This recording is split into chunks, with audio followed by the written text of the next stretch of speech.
کہتے ہیں level playing field جو ہے، جس طرح ریاستی اداروں نے جس طرح ریاست کے وسائل طاقت استعمال کر کے اس کو غدار چور ڈاکو بنایا اور اس کو صادق اور امین کا سرٹیفکیٹ دیا، تمام ثبوت آنے کے بعد اسی طاقت سے وہ چیزیں ریورس ہونی چاہیے۔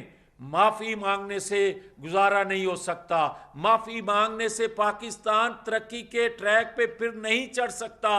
لوگوں کا، قوم کا اعتماد تب حال ہو سکتا ہے اگر آپ اسی طاقت سے ان چیزوں کو اس طرح لے کر آئیں، پھر آپ کی نیت مثبت ہو سکتی ہے۔ مگر آپ آج بھی ریاست کی طاقت سے ایک کو صادق اور امین کہتے رہیں اور وہ جو چاہے منہ میں آئے، جس ادارے کے ہیڈ پہ چاہے وہ الزام لگا دے قتل کا، اور آپ روز پھر اس کو میڈیا کے ذریعے اچھالیں کہ یہ بات کہہ رہے ہیں ایف آئی آر تو ہونی چاہیے۔ پھر آج جو کچھ بے نقاب ہوا ہے لاہور کے حادثے کا، اس کی ایف آئی آر جھوٹ بولنے والوں پہ پھر نہیں ہونی چاہیے؟ کیا ان کو کوئی سزا دینے والا ہے؟ کیا ان کو کوئی پوچھنے والا ہے کہ آپ اتنے بڑے منصب پہ رہے ہیں، جیسے بھی رہے ہیں، کہ آپ کو زیب دیتا ہے کہ آپ کسی پہ قتل کا جھوٹا الزام لگائے؟ لوگ تو یہ کہتے ہیں کہ قتل کی جھوٹی گواہی دینا بھی اتنا بڑا ظلم ہے جتنا قتل کرنے والے کا جرم ہے۔ تو آج ہم کیا دیکھ رہے ہیں؟ پھر اسی طرح مجھے یہ کہنا ہے کہ بدقسمتی ہے کہ آج پہلے تو چھوٹے صوبوں سے وہاں کی لیڈرشپ کا قتل کیا جاتا تھا، پھانسی پہ لٹکایا جاتا تھا، مگر پنجاب سے ایک پنجابی لیڈر کو بار بار قتل کرنے کی کوشش کی گئی، بار بار قاتلانہ حملے ہوئے، خدا نے اس کو محفوظ رکھا، تو اس کے بعد اس کو جیل میں زہر دیا گیا، آخری اٹیمپٹ کی گئی، اور جب ان کو علم تھا کہ جو کچھ انہوں نے کیا ہے، جن جن کرداروں نے کیا ہے وہ پھنس جائیں گے، قوم نہیں چھوڑے گی، تو پھر آج ہم سے سوال کرنے والوں کو جواب مل جانا چاہیے کہ کس طرح نواز شریف اٹک قلعے سے باہر گئے تھے۔ جب کہا جاتا تھا کہ نواز شریف پاکستان سے نکل گئے، کیا اٹک قلعے کی دیواریں پھلان کے گئے تھے، یا جو کوٹ لکھپت جیل سے نواز شریف کو نکالا گیا تو اس وقت کوٹ لکھپت جیل کا دروازہ توڑ کے وہ لندن گئے تھے؟ نہیں، اس وقت بھی جو سانپ چھوڑے جاتے تھے اٹک قلعے میں، جو اس وقت بھی اذیت دی جاتی تھی نواز شریف کو، انہوں نے سمجھا کہ یہ ٹوٹنے والا نہیں ہے، اس کو باہر پھینکا جائے گا تو ہم حکومت کر سکیں گے، حکومت کے مزے لے سکیں گے، پاکستان کی بربادی کر سکیں گے۔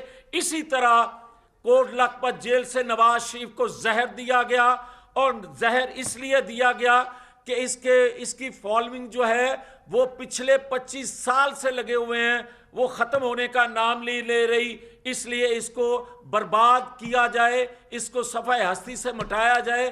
مگر بچانے والا طاقتور ہے۔ آج وہ لوگ جو ہم پہ سوال کرتے تھے کہ پلیٹلیٹس گر گئے، اب پلیٹلیٹس ٹھیک ہیں، تو وہ زہر کس نے دیا تھا وہ بھی کٹہرے میں آنا چاہیے۔ تو مگر بات یہاں ختم نہیں ہو رہی۔ آپ مجھے یہ بتائیں کہ ہمارے لیڈر کو قتل کے منصوبہ بندی بار بار بننے کے باوجود، زہر دینے کے باوجود، کیا ہم نے مسلح ٹائیگر فورس بنائی؟ ہمیں کوئی جواب دے اس سوال کا بھی، کیا ہم نے ڈنڈا فورس بنائی؟ کیا ہم نے غلیل فورس بنائی؟ کیا ہم نے کبھی قانون نافذ کرنے والے اداروں یا قانون پر عمل کرنے والے نافذ کرنے والے اداروں کو کبھی مسلح ہو کے ان کا مقابلہ کیا، ان کو روکا گرفتاری سے، ڈنڈوں کا آزادانہ استعمال روز کیا؟ کیا عدالتوں پر اس طرح چڑھائی کی کیا ہم نے کبھی غلیلوں کا استعمال کیا؟ اور اگر کراچی میں ماضی میں جو تنظیمیں اس طرح کا سلوک کرتی تھیں، کیا ان کے متعلق ریاستی ادارے کیا کہتے تھے اور کیا کچھ کہا گیا؟ کیا بلوچستان کے جو لوگ ہیں اگر وہ مزاحمت کرتے ہیں تو ان کو کیا کہا جاتا ہے، کن الفاظ سے ان کو نوازا جاتا ہے، پکارا جاتا ہے؟ تو پھر ایک پنجاب کے اندر، پاکستان کے اندر ایسی مسلح تنظیم بنا دی گئی اور ان کی سرپرستی کرنے والے آج بھی کر رہے ہیں، تو پھر مجھے یہ بتائیں کہ کیا اس سے زیادہ اگر کوئی مسلح لوگ اکٹھے کر لے گا تو اداروں کو ڈکٹیٹ کرے گا، اداروں سے اپنی مرضی کے جو فیصلے لے گا؟ پھر کہاں ہے پاکستان کا آئین، کہاں ہے پاکستان کا قانون؟ اور پھر کہتے ہو کہ آؤ الیکشن لڑیں۔ پھر مجھے کوئی بتائے کہ کیا کل جو کچھ اس نے کیا اور جو آج بے نقاب ہوا ہے وہ حادثے کے حوالے سے، کیا اس ماحول میں الیکشن میں جانا، وہ سنجیدہ الیکشن میں جانا اس کا بنتا ہے، یا پاکستان میں خون ریزی کا، پاکستان میں انارکی کا، پاکستان میں سول نافرمانی کا جو اس کا پرانا منصوبہ ہے اس پر وہ عمل کر رہا ہے، جو پچھلے 4 سالوں سے بھی کر رہا تھا؟ کیا آج بھی انٹیلیجنس ادارے جو ہیں وہ خاموش رہیں گے؟ کیا انٹیلیجنس اداروں کے علم میں یہ بات نہیں تھی 2 دن پہلے بھی کہ یہ حادثہ ہوا ہے، یہ قتل نہیں ہے؟ کیا ان کے علم میں یہ بات نہیں تھی کہ وزیر آباد میں اصل سازش کیا تھی؟ کیا وزیر آباد میں ایک گولی نے جو بچے دیے تھے اور پھر 1 مہینے بعد اس گولی نے 4 بچے اور دے دیے جو عمران اسماعیل کی شلوار سے نکلے گولیاں 4؟ کیا یہ انٹیلیجنس ادارے جانتے نہیں ہیں؟ کیا صادق اور امین قرار دینے والا ثاقب نثار جب فیصلہ دے رہا تھا، جو بھی اس سے فیصلہ کروا رہا تھا، کیا انٹیلیجنس اداروں کے علم میں نہیں تھا کیا ملک کو نواز شریف کی دشمنی میں ملک کو برباد کر دیں گے؟ اور برباد کرنے کے بعد بھی کیا وہ ترازو کے پلڑے برابر ہو گئے؟ نہیں ہوئے۔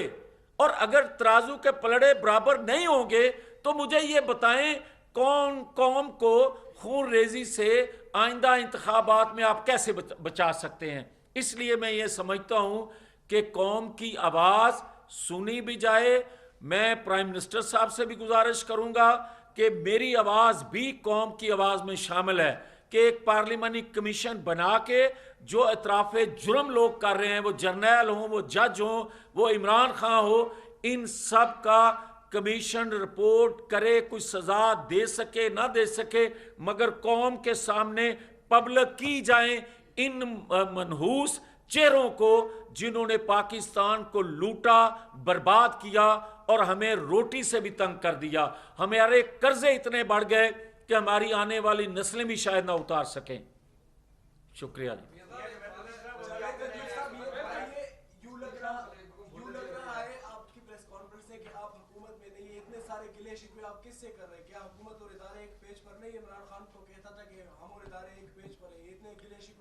جتنے ادارے آج بھی اداروں میں بیٹھے لوگ عمران خان کو سہولت دے رہے ہیں، جو سلوک اس سے ہو رہا ہے، اس سے آدھا بھی حکومت وقت کے ساتھ سلوک ہو جائے تو جو مسائل آپ کو نظر آ رہے ہیں، جو تباہی بھلے 4 سالوں میں ہوئی اور وہ بڑھتی جا رہی ہے، وہ کم ہو سکتی ہے اگر اس سے آدھا سلوک بھی آج کر لیا جائے موجودہ حکومت سے۔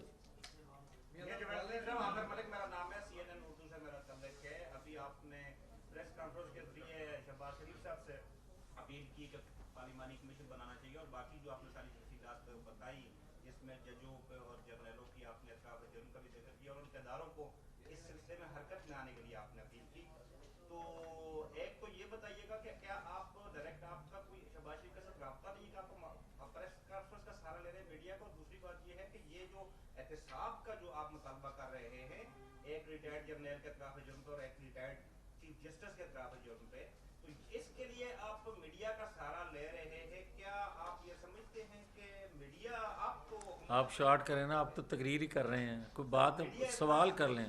سر میڈیا اتنی طاقت